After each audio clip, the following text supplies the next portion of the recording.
Ladies and gentlemen, thank you for being here this early afternoon. Today we are not supposed to be here, we're supposed to be addressing you from our headquarters in Kabule. But as you have seen, our headquarters have been besieged by the military and police.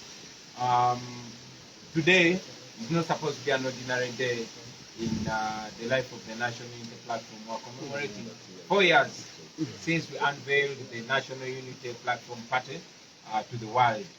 You remember we asked for Kololo airstrip so we can have our commemoration events there. But the regime blocked us from Kololo, claiming that there are going to be renovations.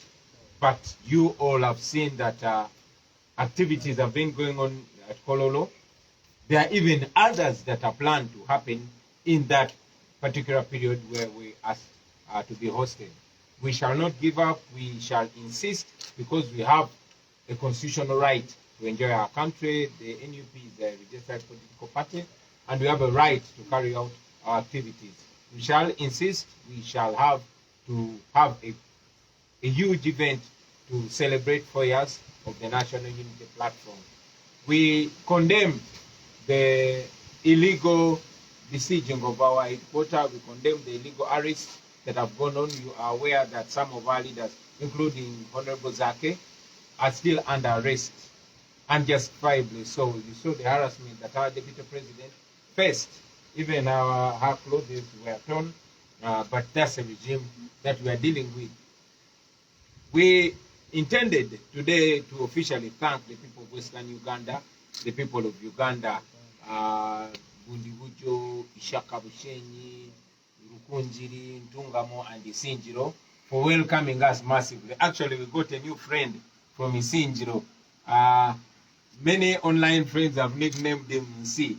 Thanks to our Secretary General that reached out to him and got him to surprise us. He was supposed to be a surprise today, but because they blocked us, he decided to pay us a visit.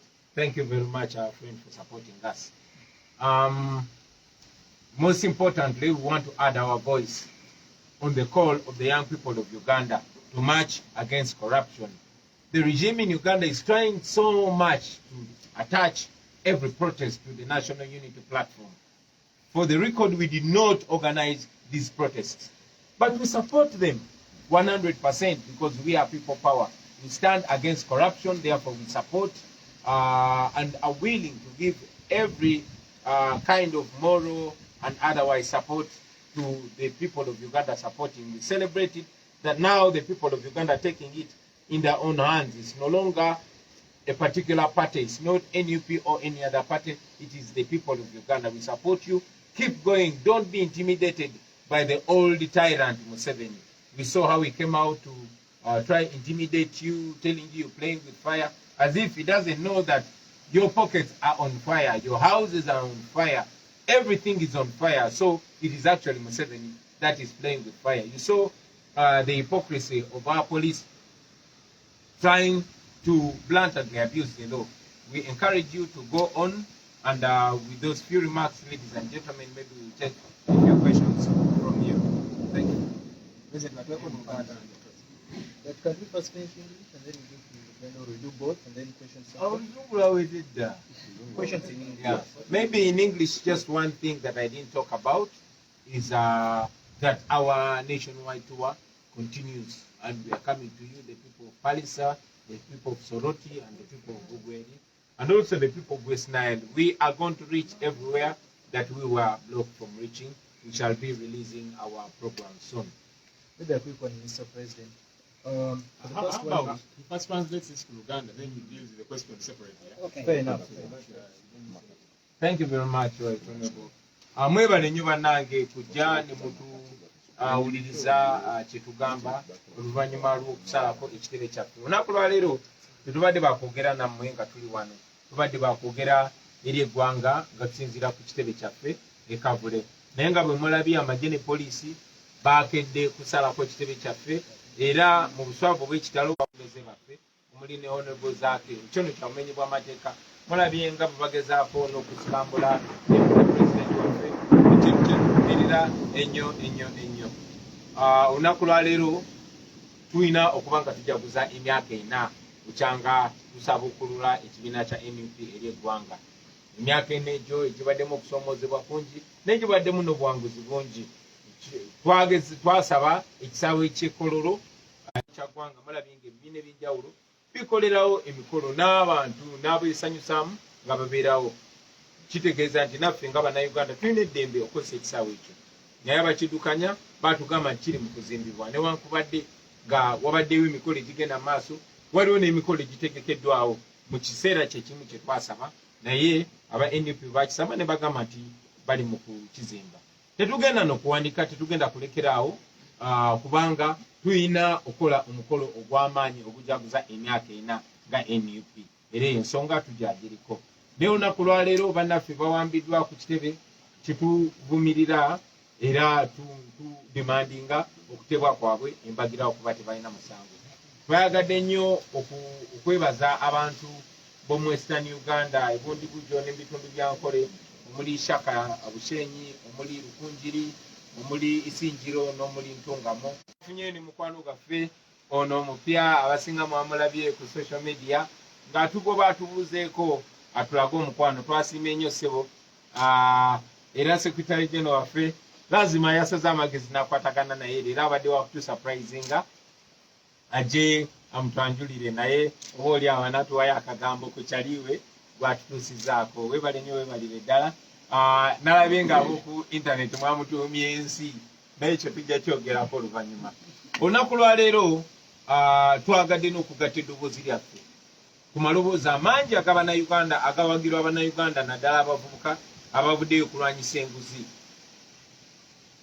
Gavumenti ya Mwami Museveni nga bwe badde nga efuba okubuzaabuza n'okwonoona buli mulamu abannayuganda gwe batandika gwataakinga ku muntu omu oba ku kibiina ekimu, bafuba okulaba nti okwekalakaasa kuno nga abannayuganda bavumirira enguzi baagala kuteeka ku NUP.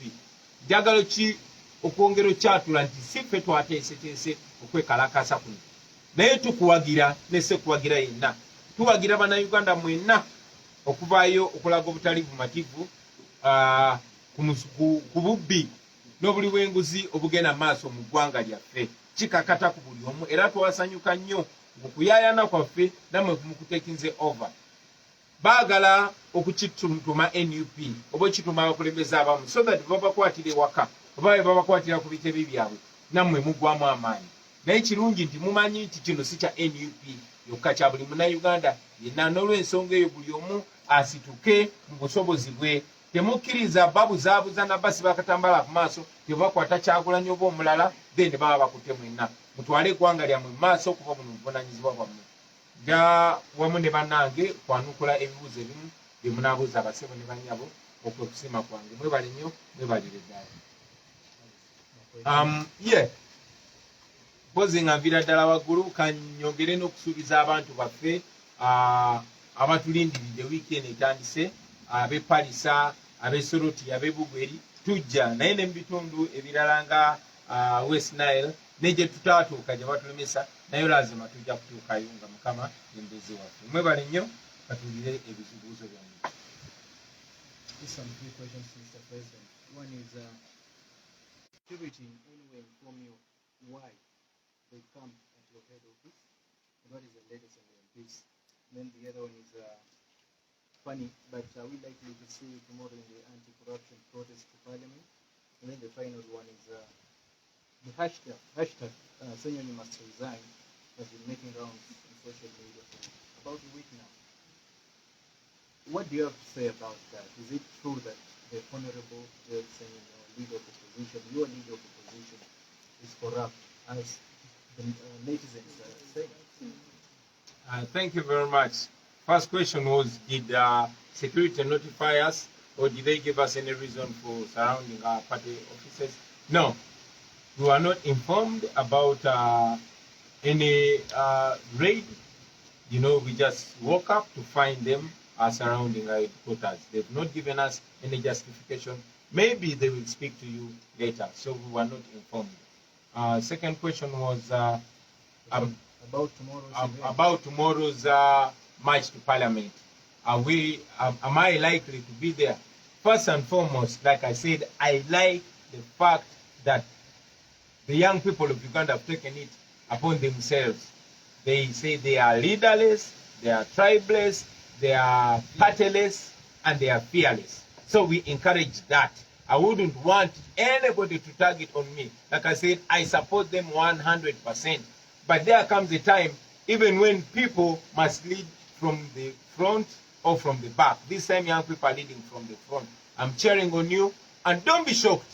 But I don't want to assume leadership of that cause. I want you, the young people, to march. But know that I'm rooting for you, and I'm with you, and you shouldn't be shocked to see me with you, because I am in full support of you. And I will encourage all people, religious leaders, civil society leaders, all people, take it upon yourselves. I repeat, I did not call for these protests, but I, together with the party that I lead, support them. Now, about the ongoing allegations of corruption in Parliament, where even our own Right Honorable Jeol Ssenyonyi has been mentioned.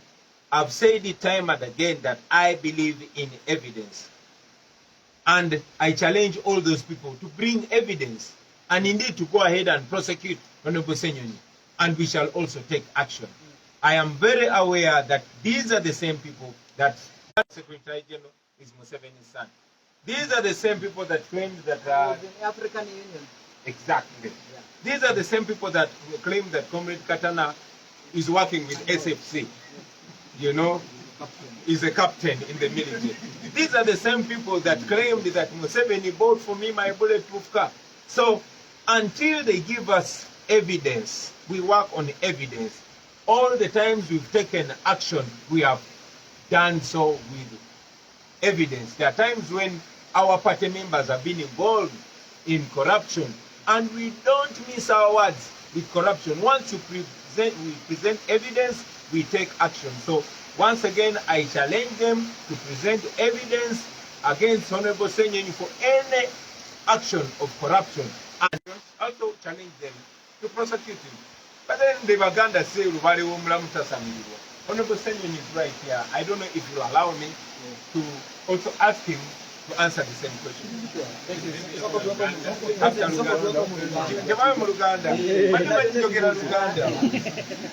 Yeah, ombuziza oba polisi yategezeza, polisi yategezeza nti bagenda kusalako ekitebe kyaffe. So titwategedde nti bagenda kujja, tugende ku makya nga beetolodde. Tebatuwadde ensonga yonna yonna lwaki basazeko ekitebe kyaffe, oba oli awo banaabanukula mmwe bwe munaaba mubabuuzizza. Ombuziza ku kyenkya, okwekalasa kw'enkya, oba nange n'abaamu. First of all, nabagamba ntuwagira. Era nkize mutuwagira okwekalakasa kw'Abannayuganda bonna. Bannayuganda naddala abavubuka baavayo ne bagamba bo beekulembedde gokka bali. Bagamba tebalina kibiina kyonna kye bakiikirira bali partyless. Tebalina ggwanga lyonna lye bakiikirira bali tribeless. Era tebalinamu kutya kwonna bali fearless. Ekyo nno nkiwa ekitiibwa. Saagala kujja mbere nga nze abakulembedde nga bwe mbagambye nti gavumenti eno eyagala nnyo buli kimu ekifuule nti kya NUP abalala baleme kyenyigiramu. So kuno kwekalasa kwa Bannayuganda bonna, nange ndi Munnayuganda. So bwe muba mundabe temunneekanga. Naye si nze nkukulembera, so ne bwe mutandaba mugende mu maaso. Kubanga bano baagala okusalako nti Kyagulanyi basazeeko Besigye, basazeeko ani. No, mugende mu maaso oba mundabye oba temundabye, naye temwekanga bwe muba mundabye. Ekirala ombuziza ku kya Honorable Ssenyonyi tebagambye, bwavuddeyo abantu ne bagamba Honorable Ssenyonyi bamuwa enguzi yakawumbi kalamba n'emiliyoni 7. Nkimanyi bulungi nti be bano abantu be bamu abaali bavuddeyoko ne bagamba nti Secretary General waffe Comrade Lubowa mutabani wa Museveni baavaayo ne bagamba Comrade Katana akola wa SFC musirikale. Baavaayo ne bagamba nti emmotoka yange bulletproof Museveni yagingulira, era ne bagamba nti yamperamu biliyoni ne biliyoni za sente. Bazze boogera ebintu bingi. Mbasoomooza olunaku lwa leero okuggyayo evidence oba obukakafu obulaga nti Honorable Ssenyonyi yenyigira mu buli bw'enguzi bwonna bwonna, then tutekinge action iffe. Na mubasoomooza n'obasoomooza kuba be balina obuyinza bamuwalewale bamukube mu mbuga z'amateeka. Buli we tutekinze action, buli wenvuddeyo nembaako kyenkola mu buyinza bwange nga kwotadde n'okugoba abo be tukola nabo badde nkolera ku bukakafu. Kyaffe benyigira mu buli bw'enguzi owa miliyoni nnyingi mu komishoni twakolera ku evidence. Era njagala evidence oyo yenna ayina evidence oyo nga bebaddeyo bino bebayisa ku intaneti mubise ku intaneti naffe mutwe evidence eyo tubeeko kye tukola. Naye era lwobaire w'omulamu tasamirirwa Honorable Ssenyonyi naye waali wano nandimusabye atulambulire mu nsonga ezo mu bulambuzi bwabyo. Mwebale ne mwebale. I believe before he takes that on, I want to thank you, the media. I was going to my office as a normal Monday, fully dressed. Very And smart. first of all, I was blocked from Kalerwe. So we had to walk all the way up to the office and diverted up to Sabolokagwa Road. And my only weapon was my rosary, 7 sorrows. So as I approached, and many of you came because I wanted to really know why can't I enter my office and work. So immediately, one of the ladies police women put on her jacket because I saw the tag for the man. And then for her, she put on a jacket to camouflage, to cover her name. And I asked the question again, why can't I access my office? So this lady said, okay, what you do, go and answer it. We are going to answer it from the vehicle. And you saw that police car, which has that chiboxy. So they wanted to push me inside. And I want to thank all of you yet again, the media, because I'm sure if you are not, they would by now be in an unknown place. And I chose not to be arrested, not because I'm a coward, but because I was not informed of the crime I had committed. I asked, what crime have I committed? And when I was not informed about that crime, I fought to remain free by choice. By choice, not because I'm a coward. Actually, if I had committed a crime or had been informed, I would have climbed that van and entered it. 1, 2. I want to thank the team that was there.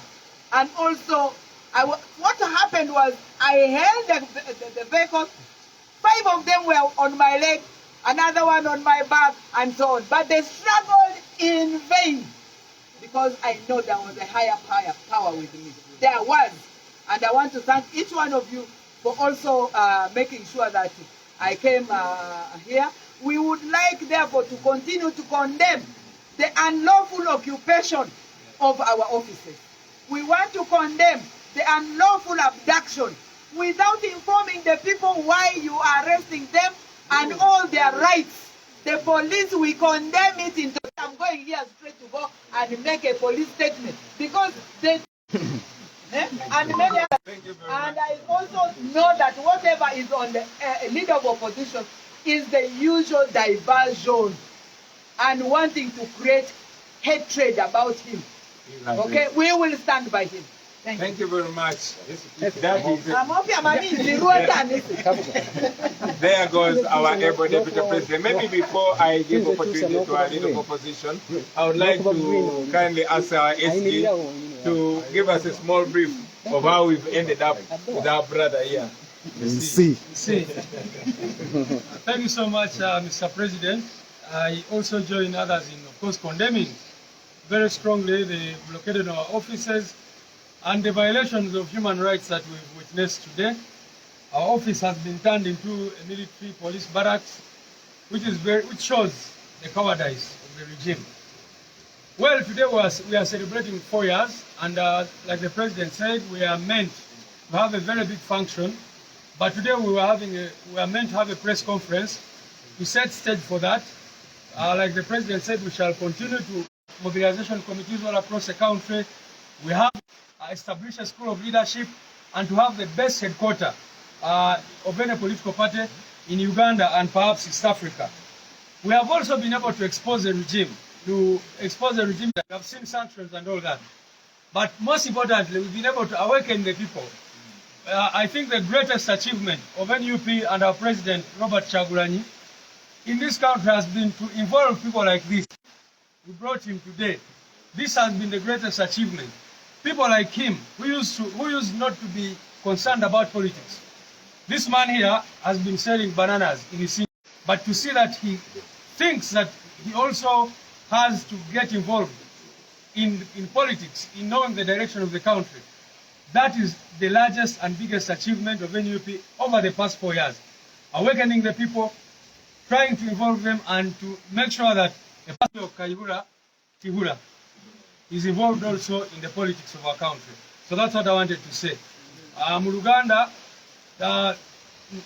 nange neyongera okuvumirira kye bakoze leero ebikolobero bye bakoze okukwata deputy president waffe bamukutte ng'omubbi ne bagezaako okumuteeka mu kamotoka mubalabye nga tebaswala ate ng'abasajja babadde bamukutte ekimenya amateeka ekimenya obuntu n'ebirala byonna byonna bye bakoze naye nga bwe tubagambye olunaku lwaleero tubadde tubayise ku kitebe kyaffe okwogera ku myaka ena kubanga tujoze emyaka ena bukya twanjulira NUP eri abantu jana eno oba olugendo luno lubadde lwakusoomoozebwa abantu bangi bafudde abalala bali mu makomera abalala babuzibwawo tukyagenda mu maaso n'okubabanja so olunaku olwo nga pulezidenti wabagambye twagala genda mu maaso n'okusaba kololo kubanga tukkiriza nti naffe ng'abannansi tulina obuyinza okukolera omuntu akyatakisa ogenda mu kooti oba mu kakiiko akavunaanyizibwa ku bwenkanya tujja kugendayo akaiko Opportunities Commission naye tubadde twagala n'okwogera ku biki bye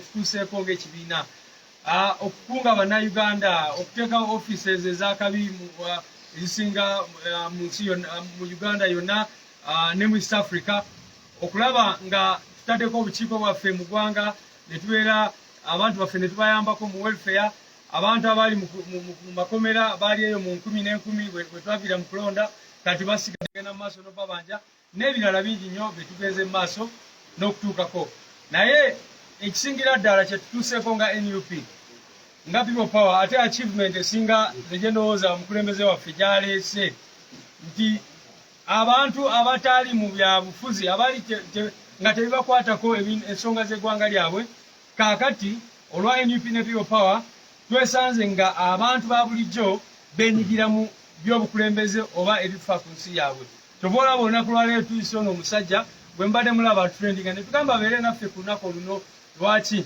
kubanga ono representinga miliyoni ne miliyoni zaali tebabiriimu bebaali tebakwatako nga tebibakwatako abavuzi ba bodaboda abaali kuki kakati bwogenda ku bodaboda stage boogera ku nsi yaabwe boogera ku nguzi mu parliamenti ono abadde omulimu gwe gwa kutunda amatooke bitooke eyo isinjiro naye kati bwe yawulira nti president Kyagulanyi ne NUP baze n'adduka emisinde mwagiraba n'amutuukako wakira mubongeko lwaki kakati ekyo ye achievement yaffe esinga era kola olunaku lwe tunaaba tutaddeko kyekimu mu bintu bye tugenda kuba twenyumirizaamu nnyo okulaba nti twaleeta abantu abaali balowooza nti tebibakwatako kati ne bitandika okubakwatako mwebale nnyo mwebale. Thank you very much, Comrade SG. Nawe Uganda oginako mugabo ng'oli Kayihura.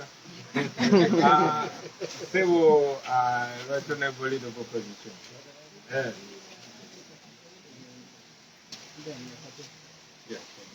Abagaye namba yansi ngafuna video naye njagibawa. Okay.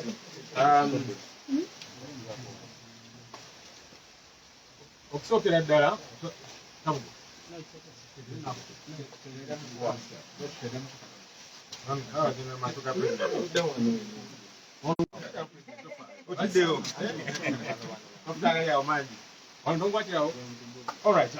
okusookera ddala twagala okwebaza Katonda kubanga tuwezezza emyaka ena kyatwanjula ekibiina kyaffe ery'eggwanga bingi Katonda ebyatusobosezza okutuukako okusomooza kubadde kuyitirivu abantu baffe battibwa bangi bali mu makomera bangi balina ebisago bingi ebitutuusiddwako naye twebaza Katonda nti weetuli era ekimu ku ebyo nti tusobodde okulaga bannayuganda nti amaanyi gali mu bo abakulembeze bano ffe ng'abakulembeze omukulembeze omulonde oba ki abantu batuwazikako bwazisi maanyi gaabwe buyinza bwabwe era nga balina otuteeka ku nninga obuyinza obwo obukozesa obulungi naye nga bannayuganda bazze bakitegeera nti obuyinza amaanyi gali mu bo naye n'ekyo ekikulu ennyo nti munnaye tukyaliwo waliwo abaasooka okugamba nti abo jasi mbuyaga ekunta bagenda kuggwawo ne batukuba enzira eza buli kika ne batulisa ssente eza buli kika bingi bye bakoze naye tukyaliwo ate tweyongera maanyi tukyebaliza Katonda era emyaka egiddako ate tugenda kyongereramu ddala bingi ebize byogerwa olunaku lwaleero kosi tubadde tulina okubeera ekololo naye kololo munaye tukyagirinze kubanga mu bbaluwa gye twawandiika twagamba nti oba olunaku olwaleero tekisoboke tujja kulinda mutuwa olunaku olulala kubanga wiikendi ewedde ekololo waliyo emikolo mu nnaku ezijja tuwulira waliyo emikolo emirala gitegekeddwa abantu ab'enjawulo so naffe twabagamba nti ffe tetulina buzibu olunaku lwe munaatugamba nti ate wali kigenda mu maaso waleme kubeera olwekwaso nti bakyazimba bakyakola ki tulindiridde olunaku olwo tugende ekololo buli omu gyatera okugenda tujaguze nga bannayuganda ebigenda mu maaso mu paalamenti njagala kwebaza bannayuganda nti kati mwazimuka amaaso mwagamba nti politics tetujja girekera bannabyabufuzi bokka bitukwatako bibakwatako nga bannansi kubanga musasula omusolo tondoola buli kigenda mu maaso tuze twogera ku nguzi obulyake obugenda mu maaso mu paaliyamenti yaffe eyo ne mu ggwanga era twebaza bannayuganda nti nabo beesowoddeyo nga boogera ku nsonga zino nga babanja embalirira nga babanja omwenkanya kati nga bwe tulemera ku bintu bino era muzze mulaba ababiremerako babakwata abamu bali mu makooti babasibye aba ne babiteekako zi propaganda ez'enjawulo naffe ng'abakulembeze munange tekibeewuunyisa nga mwenzize ŋŋamba nti buli bw'olwanyisa enguzi nayo ekulwanyisa kyekigenda mu maaso baagala tusirike abamu ofcourse muzze mulaba babawambye abamu bali mu makooti makomera kakati abamu bagamba nti mukulembeze ono bwe tunaamukwata abantu bajja kunyiiga nnyo katumusiiga akasa tumukube propaganda naye kirungi nti bannayuganda bagamba nedda temujja tubuzaabuza bwe muba mugamba nti Ssenyonyi oba omuntu omulala yenna yali enguzi ate nga mugamba mulina obujulizi muleete kubanga bazze bagamba balina zi audio balina obujulizi bannange anaazina takumva bw'oba olina obujulizi bufulumye era nange wendi omuntu yenna alina obujulizi nti Ssenyonyi alina enguzi gye yalya oba ki wendi bankube mu mbuga z'amateeka nga bazze bakola abantu abalala kuba mugamba obujulizi mubulina naye tebagenda tusala sipiidi tebagenda tumala mu maanyi enguzi tujja giremerako paka nga tugirwanyisa era abalowooza nti bajja kukola ebintu bino blackmail propaganda batukangekangemuko mwagobereranga bwe nali nkulembera akakiiko akakosase ne tulwanyisa enguzi mu bitongole bya gavumenti ebisinga ate nga bwe tulwana nabo agezaako okubalwanako sipiika wa paalamenti ne mugamba kakati gwe kikyoyagala lwaki tondeka nenkola omulimu gwange agamba kakati bannamawulire mubafulume tebalina kubeera mu zikomiti meeting nennemerako neŋŋamba zino sente za bannayuganda ezimu ng'agamba ezimujja gipurezentinga kubanga nga eyolesa obuli bw'enguzi obuyitirivu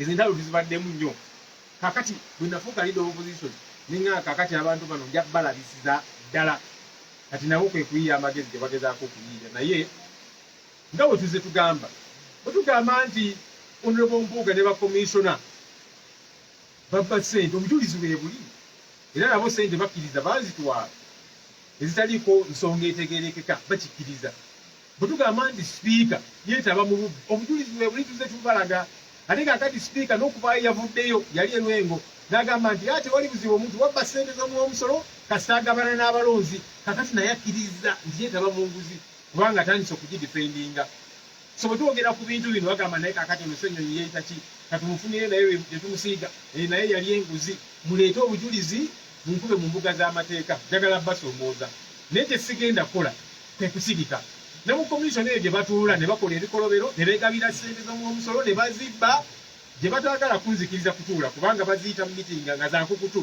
Ssenyonyi oyo tetujja muyita kubanga ajja tulemesa nnyo alina olugezigezi lungi batuula eyo komishoni kati eringa crime scene of crime kyondolaba tebampita kutuula mu mitinga ezo jasigala nga njogera ku nsonga zino paka ate ndi musanyufu nti bannayuganda beetabye ku kubanga bavudde nga bagamba nti kakati ku lwokubiri tugenda kumba nga tugenda ku paaliyamenti tetukiwagira okumakinga nga muli mu mirembe tewali akutte kisi tewali azze kulwana naye mu mirembe era sipiika njagala musoomooza kubanga juzi yayaniriza abajja okwekalakaasa wekitiibwa Ssekikuubo naye batandika mukubako propaganda kubanga tutambuza sensha motion y'abakomishona okubba ssente yayaniriza abantu abo bajja nti baze okwekalakaasa olwamubaka waabwe Ssekikuubo talabikako n'ebirala ne babaaniriza bulungi nga bakutte ebipapula byabwe ne bayingira paaliyamenti sipiika n'abawuliriza kakati sipiika twagala okusoomooza lekera okubeera n'akatengo bannayuganda bagamba nti bajja olunaku lw'enkya mu mirembe nabo baanyirizibwe bayingire paaliyamenti oba mwagala okubaaza wali alina kisi wali alina kyakulwanyisa bajja mu mirembe bannayuganda nga bwe tubawuliriza bajje mu paaliyamenti banjule ensonga zaabwe ku budde obugenda mu maaso mu paaliyamenti ne mu ggwanga lyaffe kasubire ekyo kinaakolebwa kubanga bano bannayuganda ate baddembe okuyimusa amaloboozi gaabwe ne bawulirizibwa nga bwe kirina okubeera.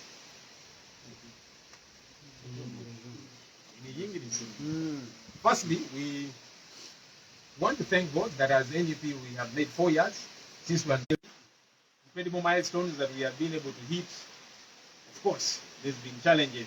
Some of our people have been killed, others in jail, brutality, and so many other quandaries that we have grappled with. But we thank God that we are still strong. We have been able to inoculate into Ugandans the idea that power belongs to them. That's very important. And that's why they're rising up. They're saying this is no longer a matter of the leaders. Power belongs to the people. That's incredible a fact that Ugandans have grasped. And also the fact that we are still present, alive and kicking, because many said that's a moving wind. It's going to cease. They won't have any future. Here we are, growing stronger by the day. We still look forward to celebrating in a very formidable way our anniversary. We did ask for Kololo, and we are waiting because we told them if 22nd is not available for them, let us know any other day. The other weekend there were some activities happening at Kololo, some celebrations. In the coming days, we are told other groups have certain engagements. Even NUP, we have a right to be at Kololo, so we are waiting. We have not given up on that idea until they tell us, we have finished whatever excuse they have put in place. We shall be patient and wait until we get to celebrate. Now, we want to thank the people of Uganda because they have risen up against bad governance, against corruption. Now, this has ceased to be a matter of just us politicians and political players. The people of Uganda are saying, wait a minute, our money ought to be put to very good use. And you know, whenever people rise up, they will be singled out. There are some people that have been kidnapped. You have seen others have been thrown in jail because they're talking about corruption in parliament and elsewhere. For some other leaders, they will say, this Ssenyonyi here, if we arrest him, maybe the people will be angry, or whatever the case might be, or any other leader. Let's now just use propaganda against them. They'll use all manner of things. And as I keep saying, when you fight corruption, it fights back. But that doesn't mean we shall stop fighting. We shall keep fighting every step of the way. There's all this propaganda moving around. As you're saying, these are people are thieves. Even you got bribes, and we have evidence. And I have said, look, if you have evidence, they're saying they have audios, evidence, and so on, produce it. Take me to court. Because we are all interested in fighting corruption. So if you have any iota of evidence against me, I am available. Take me to court so that we fight corruption. Because whenever we have said Honorable Mpuga and the other commissioners were involved in corruption, the evidence is there. And the money, for no reason whatsoever. Whenever we say that the speaker is involved in corruption, the evidence is there. And in fact, the speaker has made it even easy. She is now out there defending corruption. She was in Luengo and she said, it is okay to steal for as long as you share with your voters. That's an admission of corruption. So all this overwhelming evidence is in place. So if you have evidence against Ssenyonyi or anybody else, produce it. Let it be produced before courts of law so that we deal with corruption regardless of who is involved in this corruption. When I was chairing Kosase, many of you kept following the happenings as we were battling corruption in different entities. As we were fighting the corruption, who was defending them? The speaker. Saying, now Ssenyonyi did these ones. Now keep the media out and so on. I said, no, you must expose this road. For some of the reports, we produced reports, and the speaker said, no, you will not produce that or present that report. Why? Because it was exposing the road. That's been the back and forth, which Ugandans have been watching. So this propaganda is not going to in any way derail me. No, it will not. Even the commission where I am a full-fledged member, they don't invite me for meetings because they continue to meet and cut deals quietly. So they know if Ssenyonyi attends these meetings, he's going to disorganize us, he has lugezi and so on. I will continue having that lugezi. I will continue speaking out. So the propaganda, the diversions, they're not going to work. No, they will not, and they will not derail us. We'll keep pressing on. And we want to thank Ugandans for speaking out as well. We have had them mobilizing themselves and saying tomorrow they are going to march to parliament peacefully regarding corruption. That is welcome as far as we are concerned. And I want to let the speaker know, the same way you have been receiving other people, do receive these people properly. The other day I saw the speaker receiving alleged protesters against the Honorable Situkubo. You know, he's also been involved in the censure motion against commissioners, so they're also trying to blackmail him. But they received the protesters, they had placards, and they entered parliament nicely. These other Ugandans who are coming to protest should also be received nicely because they are peaceful, and I want to encourage them, please be peaceful. Don't have any, fighting equipment or whatever the case might be. All you should hold is placards peacefully. We are hoping they will also be received at parliament peacefully and listened to. Because they have a voice, they have issues of concern to them in as far as corruption is concerned. Our hope is that they will be listened to and addressed. So let's keep fighting. The propaganda, the mudslinging, the blackmail, the arrests, and so on will keep happening, but that should not deter us. Thank you. Thank you very much, Right Honorable Ssenyonyi, for making it very clear. Just to add a voice, Ladies and gentlemen, you should know that this government is too powerful. They have everything. and if there was anything against us, they would use it. So, dear regime propagandists, if there's anything against us, please put it out there. Put out the evidence, because you own the courts, you own the police. Why don't you use it if there's anything against Honorable Ssenyonyi? I think it's a good challenge to give to you. Let us fight corruption together. Secondly, that should be reason for you to leave Ugandans to fight corruption anyway. General Museveni said those who want to protest against corruption should go to Kololo. But again, he denied us Kololo. You know, that shows that he's not willing at all to fight corruption. In any case, corruption is his currency that he uses. So that is also something for us to communicate to the people. General Museveni said in an intimidating way that those that intend to campaign and protest against corruption are playing with fire. I think he's the one playing with fire. He's clearly lost. He does not know the generation he's dealing with. He thinks he's dealing with individuals. He doesn't know he's dealing with our now weakened population. Take an example of your friend Ruto and then revise your thinking. Finally, to all of you Ugandans, stand firm. Don't be intimidated. These are the tricks that they use. If they don't say you're working for foreigners, they'll say you're working for homosexuals. If they don't say you're working for homosexuals, they're going to say you're working with the government. They also know that working with them is a decampaigning tool. So they'll say, that person works with us. If we work for you, then leave us alone to do your work. Yeah. You know?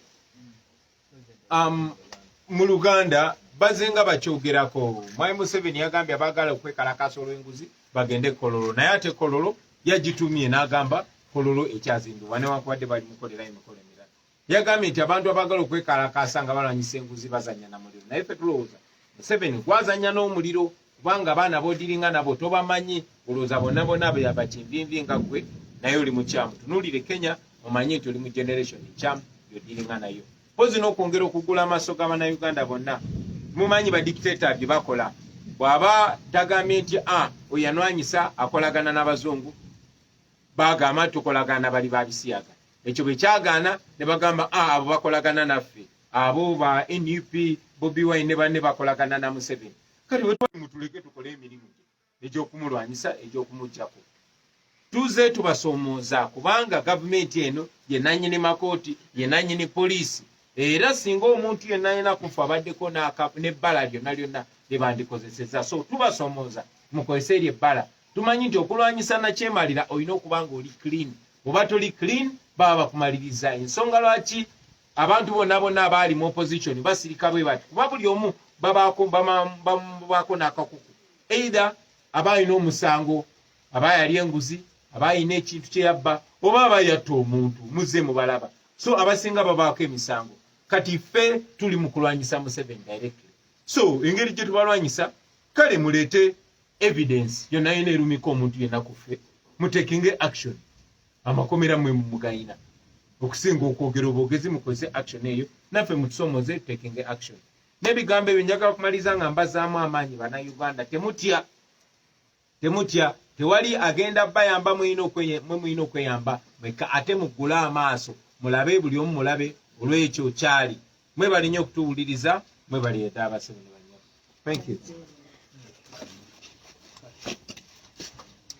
Okay, abalungi ababadde naffe ku Sama Uganda president bw'ati enkuba ebadde mpitirivu naye nga president bw'atyo badde atangaaza olunaku olw'enkya bannayuganda muyimuke nga bino tebigenda kuggwa.